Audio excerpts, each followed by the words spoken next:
আমরা গাজল হসপিটালে নিয়ে যাই। নিয়ে যাওয়ার পর ওখানে কিছুক্ষণ থাকার পর ডাক্তারবাবুরা ওরা বললো যে এখানে মেশিনারিজ নাই, আপনি এক কাজ করুন, আপনি মেডিকেলে নিয়ে যান, মালদা মেডিকেলে নিয়ে যান। তারপরে কি হয়েছে, দিয়ে তখন অ্যাম্বুলেন্স সঙ্গে সঙ্গে গাড়ি ভাড়া দিই, গাড়ি ভাড়া করি। ওখানে আমাদেরকে গাড়ি অ্যাম্বুলেন্সগুলো মানে এমনভাবেই চক্রান্ত করেছে যে মানে ওখানে প্রথমে 2000 কথা হয়েছে, এখানে আস্তে আস্তে 2500 টাকা করে দিয়েছে। এবার আমাদের মালদা মেডিকেলে না ঢুকিয়ে দিয়ে আবার মানে নার্সিংহোমে নিয়ে গেছেন। ওখানে যে 42,000 টাকা দেওয়া হয়ে গেছে, কোনো ট্রিটমেন্ট নাই, কোনো কিছু নাই। তারপরে তখন আমরা বললাম যে স্যার আমরা গরিব মানুষ, আমরা এখানে রাখার সামর্থ্য নেই, আমাদেরকে পাঠিয়ে দেন।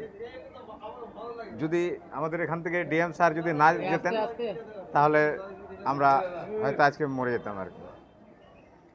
এত 42,000 টাকা দেওয়ার পরও ওনারা বিল করে বসে আছেন আরও 82,000 টাকা।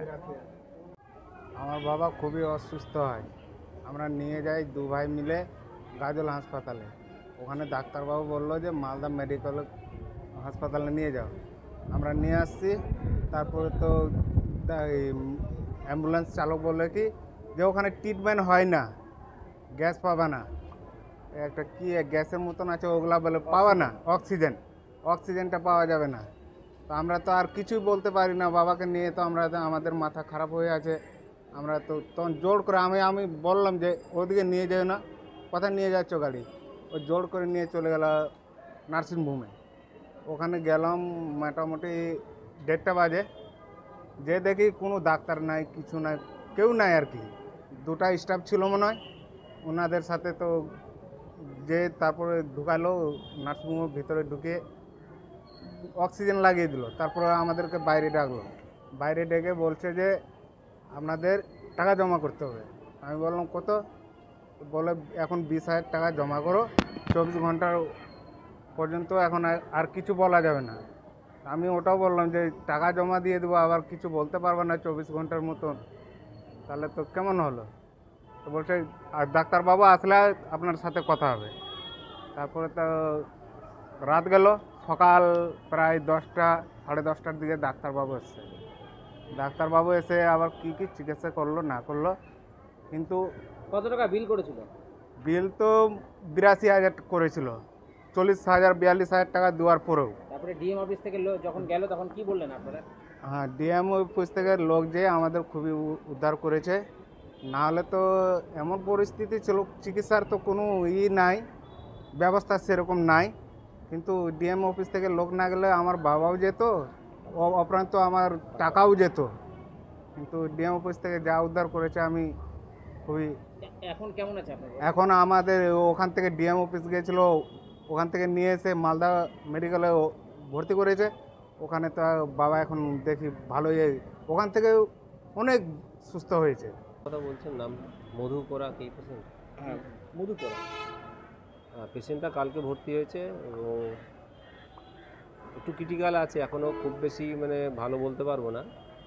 ভর্তি যখন হয়েছিল তখন থেকে কাছাকাছি একই রকম আছে, আন্ডার ট্রিটমেন্ট চলছে, বাইপ্যাপ থেরাপি চলছে। ডাক্তাররা অবজারভেশন করছে, সবসময় মনিটরিং করছে। যদি খুব বেশি সমস্যা হলে ভেন্টিলেশন দিতে হতে পারে, তবে এই মুহূর্তে কতটা কিছু বলা যাচ্ছে না। মনিটরিং চলছে, হ্যাঁ মনিটরিং চলছে। স্যার, এই যে অ্যাম্বুলেন্স চালক যে দৌড়াতো, এই বিষয়ে কি কিছু বলবেন? মানে এদের বিরুদ্ধে ব্যবস্থা গ্রহণ বা অ্যাম্বুলেন্সের দৌরাত্ম্য সেটা তো আমরা বলতে পারবো না, এগুলো ডিস্ট্রিক্ট অ্যাডমিনিস্ট্রেশনই দেখে এই ব্যাপারগুলো। তবে স্যার, এই যে বলা হচ্ছে যে ভুল বার্তা দেওয়া হচ্ছে যে মেডিকেল কলেজে অক্সিজেন ভালো পাওয়া যায় না, এই ফেসিলিটি, এগুলো মানুষকে কী বলবে? মানে এটা কি কতটা কি সাধারণ মানুষকে আপনি কী বলবেন? অক্সিজেন পাওয়া যাবে না, কারণ অক্সিজেন সব পেশেন্ট যার দরকার হয় সে পাবে, এটা ভুল বার্তা। অভিযোগ যেটা হয়েছে, পেশেন্ট ভর্তি হয়েছে, পেশেন্ট স্পেশাল ট্রিটমেন্টও হয়েছে, পেশেন্ট সুস্থ ছিল। এর মধ্যেই একটা খসড়া বিল করে, যে পেশেন্ট পার্টি জিজ্ঞেস করে কীরকম বিল হতে পারে। একটা খসড়া এমনি সাদা কাগজে এমনি বিল করে ম্যানেজার সাহেব ওনাকে দেই, আমরা জানতে পারি ম্যানেজার এভাবে দিয়েছে। তারপরে সেটা আর ম্যানেজারের সাথে কথা না বলে তারা স্বাস্থ্য দপ্তরে যোগাযোগ করে। কালকে আমরা গিয়ে স্বাস্থ্য দপ্তরে গিয়ে কথাও বলেছি, এবং আমরা ম্যানেজারকে শোকজ করেছি তার এই গাফিলতির জন্য। এই ভুল ফার্দার যাতে না হয় তার জন্য আমরা প্রতিজ্ঞাবদ্ধ, পরবর্তীতে হবে না, এবং বর্তমান ম্যানেজারকে আমরা শোকজ করেছি। আমাদের ম্যানেজমেন্ট ভুলই হয়েছে, এটা আমরা ভুল স্বীকার করছি, পরবর্তীতে হবে না। আমরা গত কিছুদিন ধরে আমাদের যে ডিস্ট্রিক্ট সার্ভিলেন্স টিম আছে স্বাস্থ্য সাথীর, তাদেরকে দিয়ে বিভিন্ন নার্সিং হোমে আমরা ভিজিট করাচ্ছি, সাথে সাথে ডায়াগনোসিস সেন্টারগুলোতে ভিজিট করাচ্ছি। সিমিলার ভিজিট গাজলে হয়েছিল। আর গাজল থেকে যেটা আমরা দেখতে পাচ্ছি যে একটা পেশেন্টকে 64 ইয়ার্স ওল্ড একজন বয়স্ক পেশেন্ট ছিল, সে পেশেন্টকে মালদা মেডিকেল কলেজে রেফার করা হয়েছিল, কিন্তু সে অ্যাম্বুলেন্সের যে ড্রাইভার ছিল সেই পেশেন্টটাকে কিন্তু প্রাইভেট নার্সিং হোমে নিয়ে যায় ইংলিশ বাজারে।